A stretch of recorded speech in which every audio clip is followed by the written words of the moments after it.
Your presence here today is deeply appreciated, and we thank you for joining us on this special occasion. I hope that all of you had an opportunity to see the display. Did we all manage to see the display? Which is really was about showing us where we came from as a profession, as a discipline, where we are today. And we also just wanted to give you a glimpse into what the future looks like. I'm sure you've seen the microscope, you've seen the gadgets that today we are playing with when we are busy working in not only your oral cavity, your head and neck region, and really connecting it to the whole body. The centenary is therefore not simply a celebration of the past. It is really a call for the future. It is an important opportunity to reaffirm the institution's commitment to investing in infrastructure, supporting academic excellence, advancing teaching, innovation, and research, and ensure that this historic school continues to lead Oriole's education on the African continent for the next 100 years. So, congratulations to everyone, past and present, who have contributed to this extraordinary legacy. And may the next century of Wits School of Oriole Science be defined not only by excellence, but by renewal, transformation, inclusivity, and impact. The active statue. It's a contradiction in terms, is it not? How can a statue be active? And yet that's exactly what I feel about the school. That we've got a situation where there's been a whole lot of things that have helped to keep people in one position. But on the other hand, people have had the energy and the commitment and the resourcefulness to get things going again. And this has been a marvelous thing for us to be able to watch and to experience over the years. So the active statue is certainly one of the things that I have felt about the school. And now with 100 years behind us, what role has Wits Dental, the dental school, played in dentistry here in South Africa and abroad? And I believe that the most relevant objective of a dental school is to produce high quality dentists. Simple enough. And that Wits has achieved. Some thousands of people have gone through the portals here. And oral hygienists now from 1976. Specialist courses commenced in the 1970s, and the school can boast of hundreds of graduates in the specialties. Professor Evans' title, The Active Statue, as touched upon by Dr. Machila, is deeply evocative. A statue is normally associated with permanence, with honor, memory, yet an active statue suggests something more powerful, a legacy that doesn't merely stand. It is constantly moving. It looks to shape, to challenge, to inspire, and always move us forward. Over the past century, the School of Oral Health Sciences at Wits has indeed been active in every sense.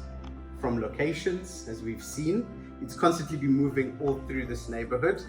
But it has produced clinical protocols, innovation, fantastic clinicians, academics, researchers, leaders, and public servants who have shaped oral healthcare in this country and even across the continent and beyond. Its history, as we have heard, has not been linear. It has experienced triumphs and turbulence. It has had growth, yet uncertainty. It has had transformation and has shown great resilience. So in reflecting on this 100 years journey, I'm reminded of an American legal philosopher, Ronald Dawkins' chain novel analogy. He suggests that institutions, like novels, are written across generations, each of us inheriting what has come before, yet bearing clear responsibility to extend that narrative in a manner that is coherent, principled, and responsive. So from where I stand, the first 100 years of the school represent a formidable body of work marked by achievement, resilience, and transformation. Our responsibility as the current crop of leaders is therefore not merely to celebrate the legacy, but to build on it with discipline and accountability.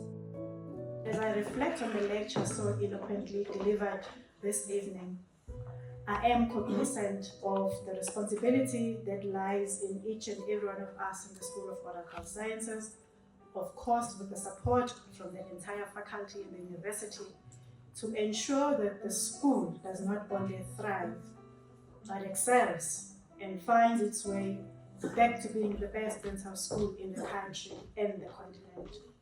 A school that you as the alumni can proudly identify with. A school that everybody in this room will choose for their children, for their great-grandchildren and grandchildren and so forth. As highlighted in the lecture, we have been through a tough season, and a tough season as well. I wasn't here, but I've heard the stories. It was really a tough season. But as a school, we are choosing and are determined to step out of the daunting season and journey towards a brighter future that is people-centered, that is founded on excellence, that is founded on innovation and integrity. What I appreciated the most was the honesty, the acknowledgement of both achievements and the challenges this university had. Because it's not just the success that defines a university. It is how it navigates the ups and the downs.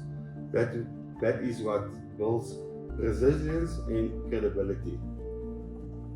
From an industry point of view, we see similar patterns. Dentistry is constantly evolving.